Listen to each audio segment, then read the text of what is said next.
Hello children, welcome to असा education. आज हम करेंगे राजस्थान बोर्ड की 7वीं क्लास की संस्कृत की किताब रंजनी का 8वां चैप्टर आदर्श परिवार। इसके हम करेंगे प्रश्नोत्तर। तो आइए देखते हैं आपका पहला प्रश्न क्या है। आपका जो पहला प्रश्न है इसमें आपको क्या करना है, जो ये शब्द लिखे हुए हैं उनको बोलकर बताना है। तो पहला प्रश्न है निम्नलिखित शब्दानाम उच्चारणम कुरत। निम्नलिखित शब्दों का उच्चारण कीजिए। तो पहला है शतत्रिंशत् वर्षीय, दूसरा है द्वित्रिंशत् वर्षीय, फिर है आपका स्वभावश्च अतीव, फिर है ब्रह्म अर्पणम, ब्रह्म अग्नौ, आम निम आदि वृक्षैः, सौहार्दपूर्णः, ऐक्य भावा। फिर है आपका अगला प्रश्न निम्नलिखित प्रश्नान एक पदेन उत्तरत। निम्नलिखित प्रश्नों का एक पद में उत्तर दीजिए। तो निम्नलिखित प्रश्नान एक पदेन उत्तरत, निम्नलिखित प्रश्नों के एक पद में उत्तर दीजिए। आपका पहला प्रश्न है एकस्मिन् ग्रामे कहा बस्ती। एक गांव में कौन रहता है। तो इसका आंसर होगा विश्वनाथा, विश्वनाथ। फिर है विश्वनाथस्य पत्न्याः किम नाम अस्ति। विश्वनाथ की पत्नी का क्या नाम है। आंसर होगा गौरी। फिर है विश्वनाथ किम कार्यम करोति। विश्वनाथ कौन सा काम करता है या करते हैं। आंसर होगा कृषि कार्य। फिर है विश्वनाथस्य गृहे एका श्वेत वर्णा वर्तते। विश्वनाथ के घर में एक सफ़ेद रंग की क्या है। आंसर होगा धेनु, गाय। फिर है कस्य परिवारः आदर्शः अस्ति। किसका परिवार आदर्श है, मतलब किसका परिवार अनुकरणीय है। आंसर होगा विश्वनाथस्य, विश्वनाथ का। तो पहले का आंसर होगा विश्वनाथा, दूसरे का होगा गौरी, तीसरे का होगा कृषि कार्य, चौथे का होगा धेनु, पांचवें का आंसर होगा विश्वनाथस्य। फिर आपका अगला प्रश्न है निम्नलिखित प्रश्नान एक वाक्येन उत्तरत। निम्नलिखित प्रश्नों के एक वाक्य में उत्तर दीजिए। पहला है संयुक्त परिवारः कस्य अस्ति। संयुक्त परिवार किसका है। आंसर होगा संयुक्त परिवारः विश्वनाथस्य अस्ति। संयुक्त परिवार विश्वनाथ का है। फिर है विश्वनाथस्य पुत्रस्य नाम किम अस्ति। विश्वनाथ के पुत्र का नाम क्या है। आंसर होगा विश्वनाथस्य पुत्रस्य नाम गणेशः अस्ति। विश्वनाथ के पुत्र का नाम गणेश है। फिर है विश्वनाथस्य गृह आंगने कः पादपः अस्ति। विश्वनाथ के घर के आंगन में कौन सा पौधा है। तो आंसर होगा विश्वनाथस्य गृह आंगणे वृंदा पादपः अस्ति। विश्वनाथ के घर के आंगन में तुलसी का पौधा है। फिर है विश्वनाथस्य गृहे का धेनु अस्ति। विश्वनाथ के घर में कैसी गाय है। आंसर होगा विश्वनाथस्य गृहे श्वेत वर्णा धेनु अस्ति। विश्वनाथ के घर में सफ़ेद रंग की गाय है। फिर है विश्वनाथा काम आद्रियते। विश्वनाथ किसको आदर देता है, किसका आदर करता है। तो विश्वनाथा स्वपत्नीम आद्रियते। विश्वनाथ अपनी पत्नी को आदर देता है।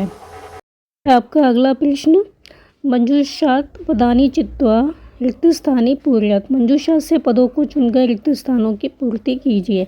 तो आपको रिक्त स्थान भरने हैं, जो शब्द जहाँ पर आना चाहिए वहाँ पर लिखना है। पहला है गणेशः और फिर रिक्त स्थान कक्षायाम गीता, रिक्त स्थान च पठतः। तो गणेशः अष्टमी कक्षायाम, गीता चतुर्थ कक्षायाम च पठता। जो गणेश है वो 8वीं क्लास में और गीता जो है वो चतुर्थ कक्षा में, चौथी कक्षा में पढ़ती है। फिर है तस्याः निर्मितम भोजनम कुर्वन्ति। तस्याः दुग्धेन निर्मितम भोजनम कुर्वन्ति। वे दोनों क्या करते हैं, दूध से बने भोजन का भोजन करते हैं। फिर है विश्वनाथः सर्वदा कार्यम करोति। विश्वनाथः सर्वदा कृषि कार्यम करोति। विश्वनाथ हमेशा क्या करता है, खेती का काम करता है, कृषि कार्य करता है। फिर है अयम आदर्श परिवारः। तो ये होगा अयम एकः आदर्श परिवारः। यह एक आदर्श परिवार है। तो पहले में आएगा आपका अष्टमी और चतुर्थ कक्षायाम, दूसरे में आएगा दुग्धेन, तीसरे में आएगा कृषि, फिर आएगा एकः।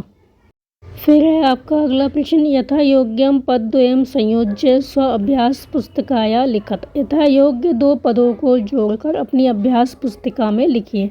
तो आपको देखना है का और खा, इसमें क्या लिखा हुआ है। तो जो पहला है का वाला, उसमें से आपको देखना है दूसरे खा वाले में से कौन सा ठीक बैठता है, तो वो आपको मिलाना है। तो पहला है परिवारे पितामह पितामही। तो परिवार में कौन कौन होते हैं, पितामह होते हैं, दादा होते हैं, दादी होती हैं, और कौन कौन होता है।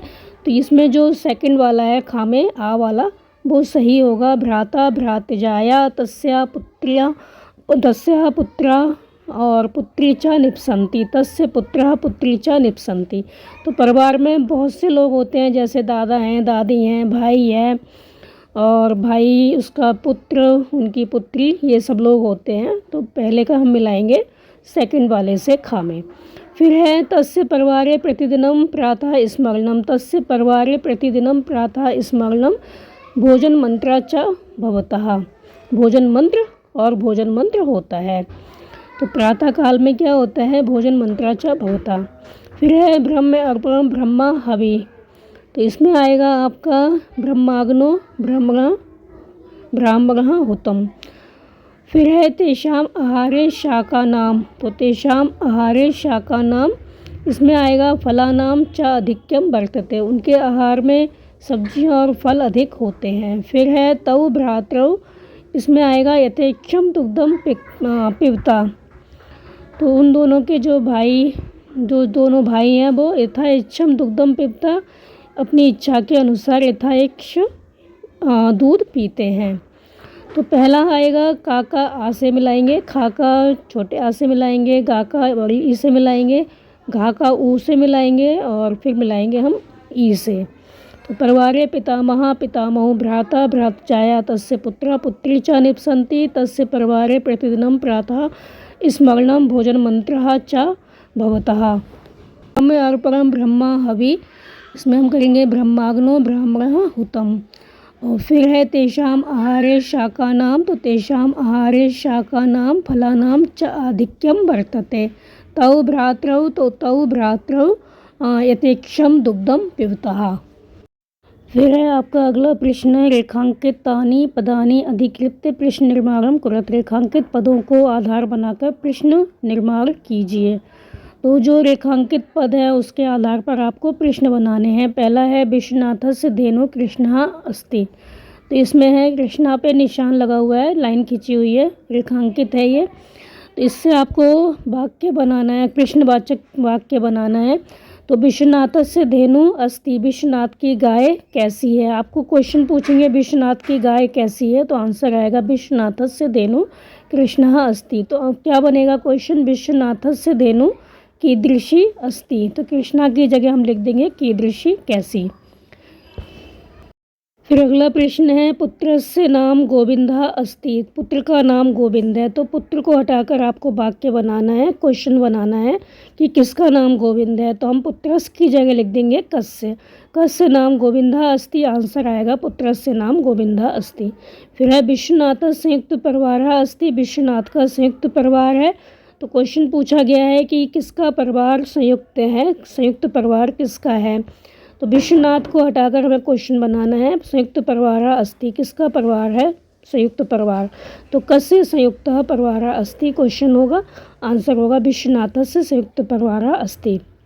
फिर है गौरी आदर्शभूता अस्ति, गौरी आदर्शभूत है।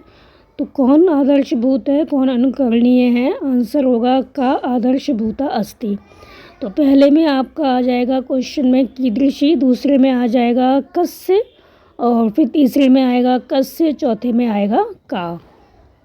फिर है आपका अगला प्रश्न, निम्नलिखित शब्दानाम षष्ठी विभक्तिम कृत्वा लिखत, निम्नलिखित शब्दों को षष्ठी विभक्ति में बनाकर लिखिए। तो जैसे यहाँ पर दिया गया है बालकस्य, तो बालकस्य की षष्ठी विभक्ति एक वचन द्विवचन बहुवचन क्या होगा, बालकस्य बालकयो बाल का नाम। तो आपका क्वेश्चन है रामः, इसका बनेगा रामस्य रामयो रामाराम। सुरेशः सुरेशस्य सुरेशयो सुरेशाराम। महेशः महेशस्य महेशयो महेशानाम। इसी तरह आपके स्त्रीलिंग के हैं गीता, तो बन जाएगा गीता यह। इसमें जो एग्जाम्पल दिया है वो दिया है रमा का, तो रमायः रम्यो रमाराम। इसी तरह बनाने हैं गीतायः गीतयो गीतानाम। सीता का हो जाएगा सीतायः सीतयो सीतानाम। अग्रजा का हो जाएगा अग्रजायः अग्रजयो अग्रजानाम। फिर है आपका अगला और अंतिम प्रश्न, निम्नलिखित शब्दानाम षष्ठी विभक्तिम कृत्वा लिखत, निम्नलिखित शब्दों के षष्ठी विभक्ति में रूप बनाकर लिखिए। ऐसे इसमें दिया है नद्या नद्यो नदीनाम। इसी तरह आपको बनाने हैं गौरी का गौर्यः गौर्यो गौर्योनाम। पार्वती का पार्वत्यः पार्वत्यो पार्वती नाम। माधवी का हो जाएगा माधव्या माधव्यो माधवी नाम। इसी तरह नपुंसक लिंग के हैं फलस्य फल्यो फलानाम, तो मंदिरम का हो जाएगा मंदिरस्य मंदिरो मंदिराणाम। मंत्रम का हो जाएगा मंत्रस्य मंत्रो मंत्राणाम। स्मरणम का हो जाएगा स्मरणस्य स्मरणयो स्मरणाम। तो ये थे आपके इस चैप्टर के प्रश्नोत्तर बच्चों। आप इनको अच्छे से समझ कर याद कर लीजिए और हमारे चैनल असा एजुकेशन को लाइक कीजिए, सब्सक्राइब कीजिए और शेयर करना बिल्कुल मत भूला करिए। Thank you.